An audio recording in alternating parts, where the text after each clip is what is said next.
Hello అండి, welcome back to Kunnamma vlogs and welcome back to one more mini vlog. కడపలో చాలా famous అయిన అమీర్పీర్ దర్గా ఉర్సుకి అయితే వెళ్ళామండి.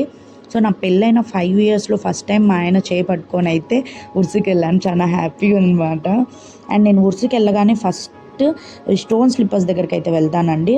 సో ఈసారి ప్రైజెస్ అయితే అస్సలు తగ్గట్లేదు అనమాట వాళ్ళు. అండ్ బ్యాగ్స్ కలెక్షన్ కూడా చాలా బాగుంది. అండ్ వాచెస్ షాప్స్ ఎక్కువ ఉన్నాయన్నమాట.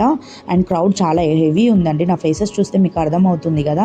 అండ్ ఈ పింగాణి ఇవన్నీ ఉన్నాయి కదా, ఇవన్నీ మేము కొనకుండా చూడాలన్నమాట. నాకు అదొక ఆనందం అనమాట. సో క్రౌడ్ ఎక్కువ ఎందుకు ఉందంటే మేము రామ్ చరణ్ గారు వచ్చిన రోజు వెళ్ళాము. సో అందుకని క్రౌడ్ ఎక్కువ ఉంది. అండ్ ఇయర్ రింగ్స్ కలెక్షన్ బాగుంది. కొన్ని షాప్స్లో 100కు 3, 4 ఇస్తున్నారనమాట. కడపలో ఎవరైనా వెళ్తే చూడండి. అండ్ ఇవి పిల్లల కోసం చూశాను కానీ బేరం కుదరలేదు. ఏం కొనకుండా అట్లీస్ట్ 20 రూపాయలు పెట్టి జున్నన్న కొందామని చెప్పి ట్రై చేసాము. టేస్ట్ బాగుంది. ఈ వీడియో నచ్చితే please subscribe my channel. Thank you.